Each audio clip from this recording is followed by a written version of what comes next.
it just gave me an eye opening to realize, like I said, I had this one impression of what service would be like and people would be like, because we're all collectively one team, one fight. So we're all serving the same purpose. But technically on the reality side of things, we're all human. So if you didn't like us as a civilian, you're definitely not going to like us with some authority and a patch on your sleeve. You gonna make sure we feel it in the worst ways. You got challenges that you're gonna run across.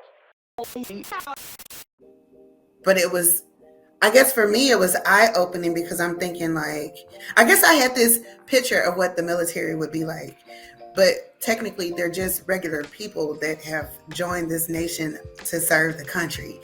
But everything that happens out here as civilians, that happens in the military, is just structured and very weird.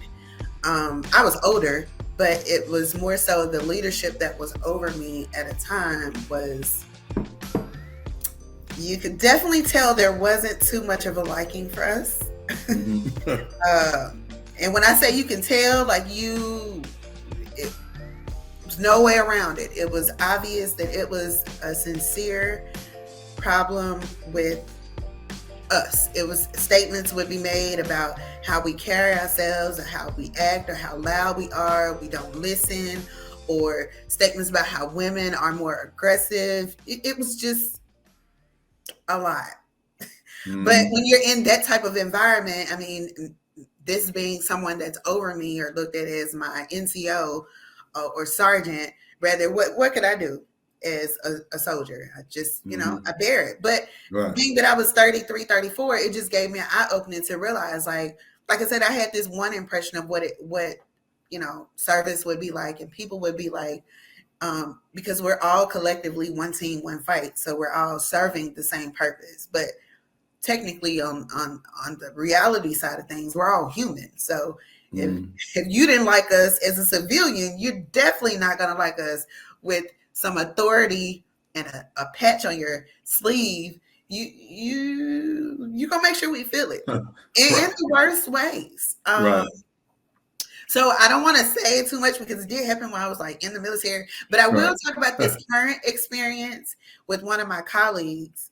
It wasn't me per se, but he had a video image. They recently took a cruise, Disney cruise. So he's there with his entire family. He's sitting at the head of the table. He has family on both sides of the table, and he has his grandson, which I think is 6 or 7. So Spider-Man comes out and he's doing all these little acts, coming through, appeasing the crowd. They're at the middle table, long middle table. It's a group of, us at the middle table. But Spider-Man comes from the back. It's a table. It's 2 tables to the right of them, round tables, and 2 tables to the left of them, round tables. And it's a table at the door where Spider-Man came out from, another round table. The guy comes out dressed in his Spider-Man suit. He goes around and takes pictures. He passed the little 6-year-old at the long table in the middle, waving for Spider-Man, hey, trying to flag him down, get a picture.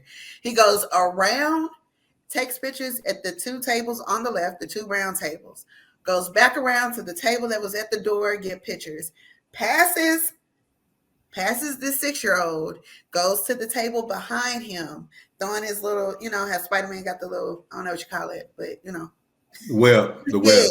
Yeah.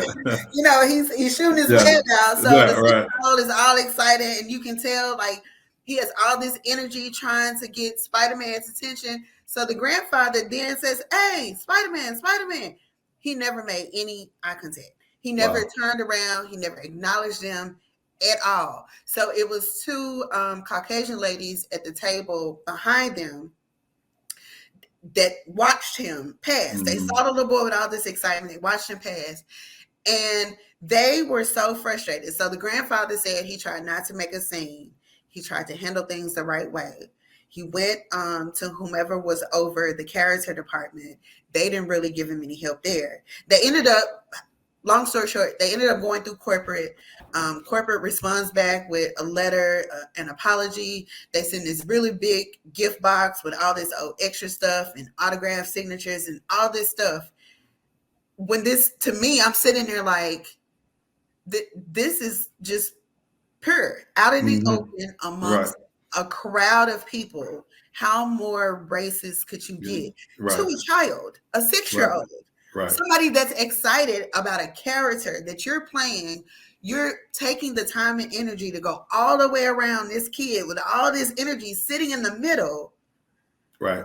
And that was disheartening, but it was also eye-opening because racism is here. Sometimes it's hidden. Sometimes it's not. A lot of times, you know when you're in an environment and you're right. And the biggest challenge again is that we know, and a lot of them don't. But those two ladies knew. They could have made some noise because it has to be them stepping up to change some things. It has to be them stepping up. They saw it, but it happens.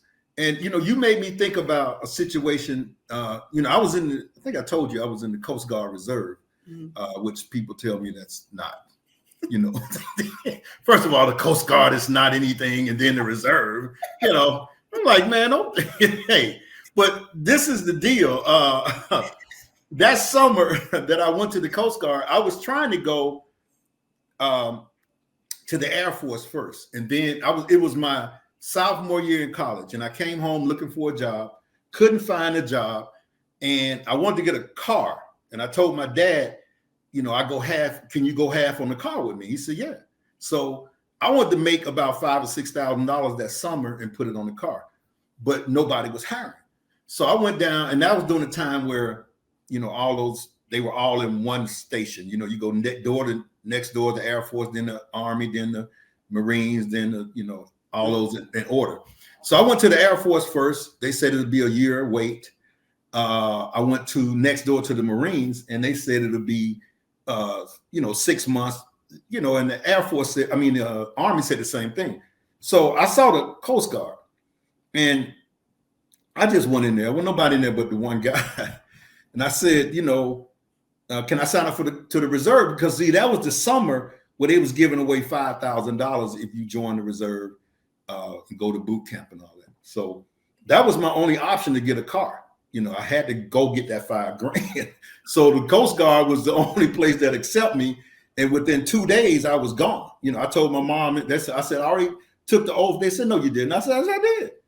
I said, I'm getting that $5,000. So I went to the Coast Guard. Now I went with the guy lying to me, telling me that, all you got to do is know how to swim to that wall and back, which was the biggest lie in the world. Because when you got to the Coast Guard, you had to swim a Olympic-sized pool and then tread water for 10 minutes. That's a whole nother story I tell you about. But when we got there, the company that I was in, out of 100 people, it probably was 70 Black, which is the first time they ever seen that. It was scary to them. We was in Cape May, New Jersey, I know. And you know why we were there? For that 5Gs. They was giving that 5Gs out that summer. And the Coast Guard probably was the only one that was available for you to leave right then and go.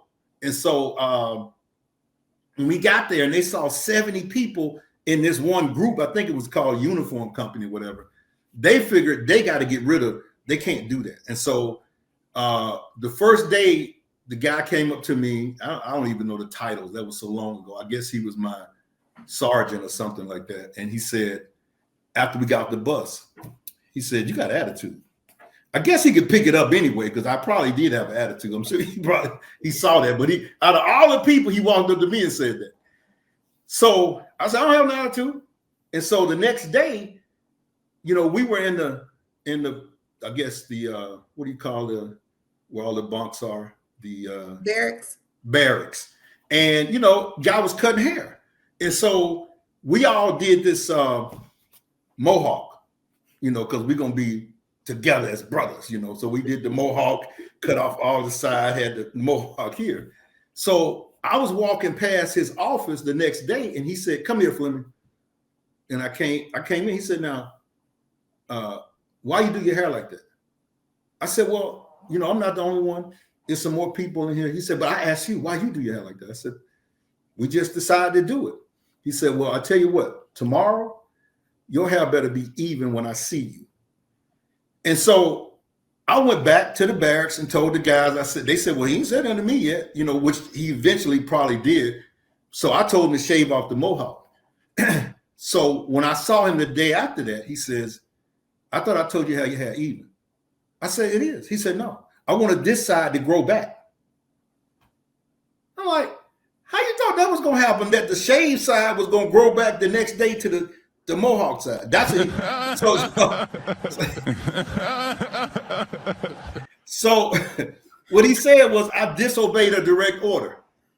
So he took me out of the group, which I found out he kicked a lot of people out because he wanted to break that group up because he didn't want all those black guys in one group. So I had to sit in a holding unit, which was pretty much the crazy house because it was a lot of guys there that was going home, but it was a holding unit until a new company came in. And so when the new company came in, I wound up being in a company probably was 20% black compared to 70 to 80%. But they made sure that we weren't going to be together. They divided the group up. And the whole time there, I realized what was going on. But, I wanted the $5,000. I wasn't going, I didn't say anything after that. You know what I'm saying? I did everything that was supposed to do. But I saw, especially the Coast Guard, you know what I'm saying? Because there was a lot of rich kids there. And you look at the tests that they give you. I mean, those tests have nothing to do with our culture. I mean, the stuff that you have to learn and that you don't know about, that these kids know about, has nothing to do with our culture. Mm-hmm. I wound up passing it and getting out of there and getting my $5,000. But what's so crazy is I would say 70% of the guys who came, 60%, that tells you it would have been a lot more flunked the swim test because they couldn't swim Olympic-sized pool and tread water for 10 minutes. That was insane, but that ain't what the guy told us. He just said, told me, can you swim to that wall and back? I said, yeah. He said, well, you good. I'm like, I wouldn't. But just to think about that whole situation and how they looked at it, and I don't know, how it is now, but I'm sure it's probably still similar because a lot of us ain't going to the Coast Guard. But it really doesn't matter. Like you said, it's still wherever you go, it's ingrained, it's systemic, it's ingrained in the fabric of the country. And so that's another challenge that we have to get over. Mm-hmm. Every time we are here, it's a lot of fights that we're fighting that a lot of people don't see. Right. And I feel my kids will experience it. Make sure that you like and subscribe and hit the all button and all that kind of stuff because we're going to have a lot of good interviews on this podcast.